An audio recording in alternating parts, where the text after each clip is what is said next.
Musibye mutya amawanga ag'enjawulo gyonna gye musinzira okubeera ng'ate mumpuliriza. Amannya Omumbejja Aisha Nassolo, nze ntuuse okubeera ng'ate era nkuweereza mukwano gwange gwampuliriza. Munaye nno gwe yakanneeyungako ngenda kusaba ekintu kimu, subscribinga teweerabira akadde, nkusaba likinga, bambi commentinga, ate era woba oyinayo ne mukwano gwe yenna osobola omutegeeza n'omugamba bannaye mujje tunyumirwe tufune ebyewunyisa mu nsi, tuwulirize obutabo ate ng'era we tuyiga, tufune stories eziri motivational ezigenda tuyamba okubeera ng'ate tukyusakyusamu mu mbeera zaffe ne mu bulamu bwaffe oba oliawo okusobola okubeera ng'ate tuwangaala n'abantu ab'enjawulo. Mu butuufu gwenzize okutussaako olwaleero y'omukyalo ono Emmekete. Abamu be bagamba abakyala bano abalya muwogo ate oba oliawo n'obutibwamu. Mu butuufu kinajjukirwa oba ffenna tukimanyi bulungi nti abantu ababiri bwe basalawo okubeera ng'ate bafumbiriganwa, mu butuufu ekigendererwa kyabwe ekisinga obukulu kwe kubeera ng'abantu bano babeera bonna mu mirembe mu ssanyu obulamu bwabwe bwonna. Wabula ekisinga okwasa ennaku nti ebisuubizo bino bye baali bakuba mu kkanisa oba mu mizikiti olumu bibalemerera olw'ensonga enkulu bbiri, ng'esooka ye ya divorce ate endala ye y'okufa. Abantu bano balemererwa olw'empisa ezimu oba endala ne basalawo okubeera ng'ate obufumbo babusazaamu oba ate abalala bambi ate bo okufa mu butuufu ne kubaawula. Wabula nga era tunaakijjukira nti omuntu gw'oba ofumbiddwa n'obeera naye okumala ekiseera, omuntu ono akyusakyusa mu bulamu bwo either ku lw'obulungi oba ku lw'obubi. Ayinza okusiiga emize oba oliawo egigenda okukosa obulamu bwo oba ate oliawo okufuula omuntu ow'enjawulo, yuno omuntu ali beta. Abangi gwe beenyumirizaamu ate abalala gwe bayaayaanira oba gwe beegomba okubeera ng'ate bafuuka ekyo kyali.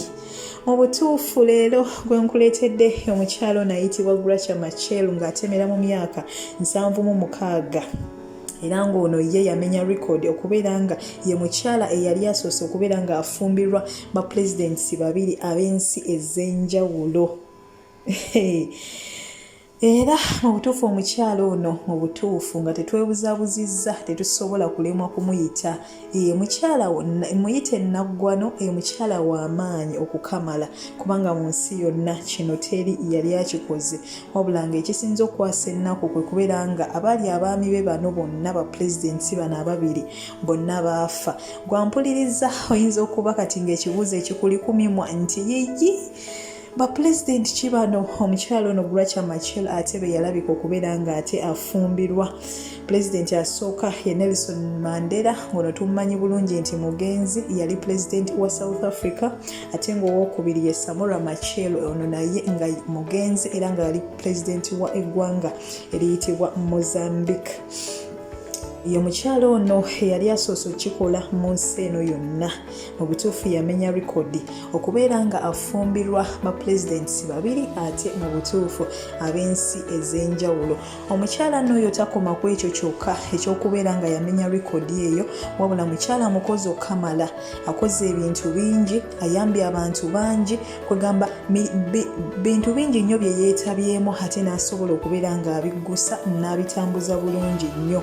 Kino kyamuleetera n'okubeera nga mu butuufu asiimibwa Queen Elizabeth ow'e Bungereza, mu butuufu n'amuwa n'ekitiibwa ekiyitibwa Dame. Tunaakijjukirwa nti wabeera musajja oba wabeera mwami oyo aba ayitibwa Sir. Sa kye ekitiibwa ekiba kikuweereddwa King oba Queen, naye ate wabeera mukyala of course oyo ayitibwa Dame. So omukyala ono Gracia Machel yeewangulira ekitiibwa ekyo ekya Dame okuva ewa Queen ono Elizabeth olw'emirimu egyo emirungi gye yalabika ng'ate akola. Omukyalo ono Gracia Machel ayogerwako Naggwano, omukazi oba omukyala empalati kitale, yafumbirwa omwami we yasooka ayitibwa Samora Machel. Omwaka gumu nga guyiseewo ng'omwami ono yakalinnya ku bukulembeze bw'eggwanga ate erya Mozambique. Wano no twogera ku mwaka gwa 1975 paka 1986 ye yamufumbirwa nga wayiseewo omwaka gumu ng'omwami ono yakafuuka ate president wa Mozambique. Ono nno wano nno omukyalo ono mu 1989 yabeerako ne minisita wa education ate ne culture yabeerako minisita w'ebyennono ssaako ate n'ebyensoma wabula ekyennaku bambi eyali bbaawo ono Samora yafiira mu kabenje yafiira mu nnyonyi enyonyi yakurashinga mu 1986 bw'atyo bambi omukulembeze ono ow'eggwanga erya Mozambique ayitibwa Samora Machel n'abeera nga ate afa era n'aliko omukyalo ono bambi nga nnamwandu bw'atyo omukyalo ono mu butuufu yasigalirawo ddala nga nnamwandu paka ate mu 1988 jjukira ono yafa mu 1986 wabula mu 1988 nga wayiseewo emyaka 2 gyokka ate bw'atyo n'afuuka first lady w'eggwanga ate eriyitibwa erya South Africa kitegeeza omukyalo ono yasooka kubeera first lady wa Mozambique ate bw'atyo n'abeera first lady w'eggwanga erya South Africa era ng'eyamuwasa si mulala ye mukulu ono ayitibwa Nelson Mandela gwe twogerako kati ng'omugenzi era ng'omwaka ogwo gwali 1988 mu butuufu mu biseera omukyalo ono we yabeerera ne